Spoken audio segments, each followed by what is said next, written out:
গোপন সংবাদের ভিত্তিতে অভিযানে নেমে 21 কেজি 65 গ্রাম শুকনো গাঁজা উদ্ধার করা হয়েছে। সাথে বহিরাজ্যের 2 মহিলাকে গ্রেফতার করা হয়েছে। বাজেয়াপ্ত গাঁজার বাজার মূল্য আনুমানিক 3 লক্ষাধিক টাকা হবে। তাদের পুলিশ রিমান্ড চেয়ে আদালতে সুপর্দ করা হবে বলে জানিয়েছেন ওসি তাপস দাস। তিনি জানান, গোপন সংবাদের ভিত্তিতে রেল স্টেশনের পার্শ্ববর্তী এলাকায় পুলিশ অভিযান চালিয়েছে।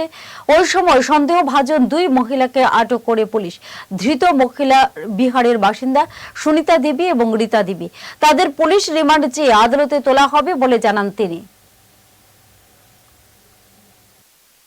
স্টেশনে 2 জন মহিলা গাঁজা নিয়ে ধরা পড়েছে এবং ডিটেইন হয়েছে। তো গতকালকে আমরা ওনাদের এগেইনস্টে একটা আমাদের আগরতলা জিআরপি থানাতে মামলা নেওয়া হয় এনডিপিএস দ্বারায়।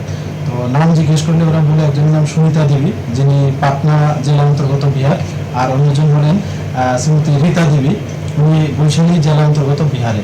তো ওনাদের কাছ থেকে 2টি হ্যান্ডব্যাগের মধ্যে মোট 21 কেজি 65 গ্রাম গাঁজা পাওয়া গেছে আর কি, এবং তাদের পজিশন থেকে এগুলি সিজ করা হয়েছে।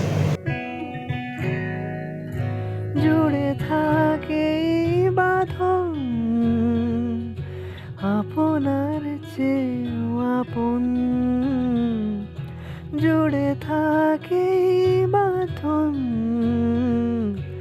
আপনার চেয়েও আপন।